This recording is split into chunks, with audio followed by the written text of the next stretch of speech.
Welcome back to my channel mga kasinet. Nabuo ko na yung double burner. Mayroon na ng dalawang chamber. So ang kasunod niyan is mga control, patungan. Yun na lang guys. So itong dito guys na nagliliyab ngayon ay pang household lang ito. So may ginawa tayo dyan na butas para pang household lang. Ganyan pala ang setup guys pagka na-balance mo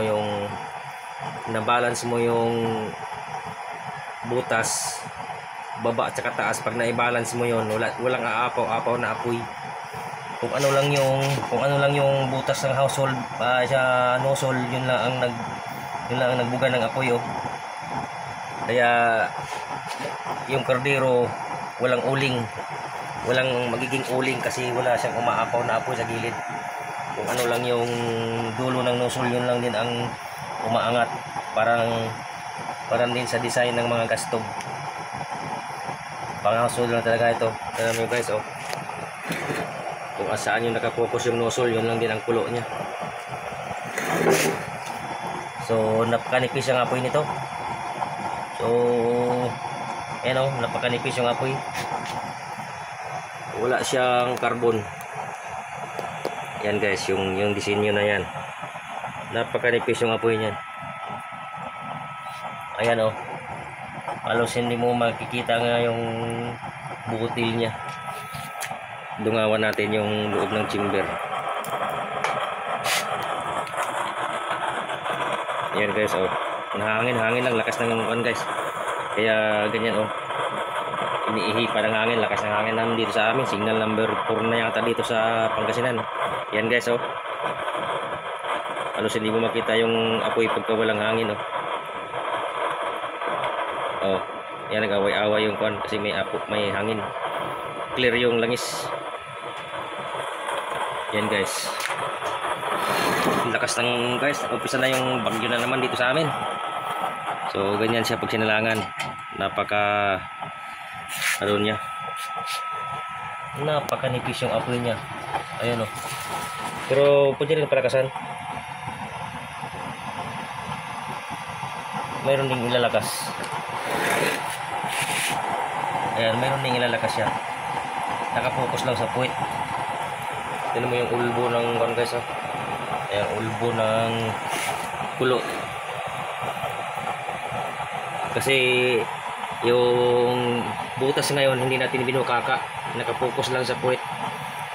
Pinatong lang natin sa nozzle yung butas para mag-concentrate lang sa puwit ng kaldero, para kung mayroon man tayong lulutuin na medyo matikas din, maunang kumulo doon sa gitna.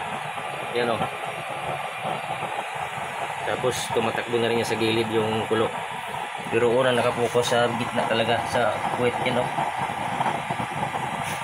ganda guys ito. Ito naman guys, hindi na tayo gumawa ng parang santil mo, sobrang lakas, mahirap na yon. Ito sa napakatipid guys kasi kinontrol natin yung butas. Hindi natin nilagyan ng over temperature yung sa daming butas sa gitna saka sa bunganga. Maglagay ka ito ng tag 16, 8, 16 ma-over temperature, dali din matuyo yung langis. Ito balance talaga ito. Ang tagal matuyo, ang tagal ito. Talagang ang tipid nito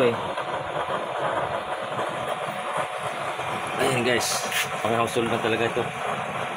So halos hindi mo makita yung apoy.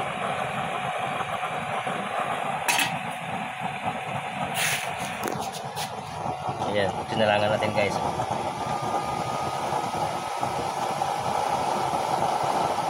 Yan lang, walang umaapaw na apoy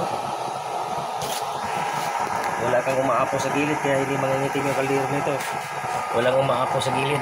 Yun lang nakapokus sa gitna, yun lang din ang apoy niya. Kaya yun yung apoy niya ay kulo, nakatumpok sa gitna. Kaganda guys. Yan yung disenyo na walang apaw-apaw sa gilid. Kaldero dito hindi na hindi magka-uling-uling dahil walang lumalabas kasi na-control natin na-control natin yung butas.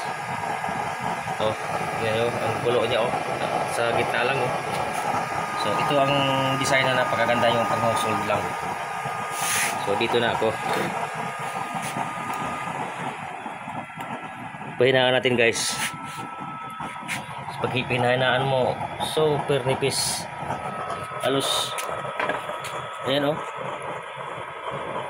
halos hindi mo makita yung apoy masisilip mo yung langis kasi yung balance nga natin ng dyan, mga butas nakuha natin itong timing na hindi na tayo gumagawa ng super daming butas para hindi nag-over temperature, para hindi mainit yung chamber, hindi hindi nagbabaga. Karamihan kasi pag nagbubutas ka dyan sa may malapit na sa liig, dami dyan nagpaikot, mga 16, nagbabaga yung liig ng chamber, namumula pagka ordinary lang, unang masira yun Sa atin wala namang problema kasi stainless yan kahit babagahin pa natin, pero kahit stainless man lang, hindi pa ako naglalagay ng maraming butas sa gilid. Na over temperature din, nagpapatuyo din ng langis yun.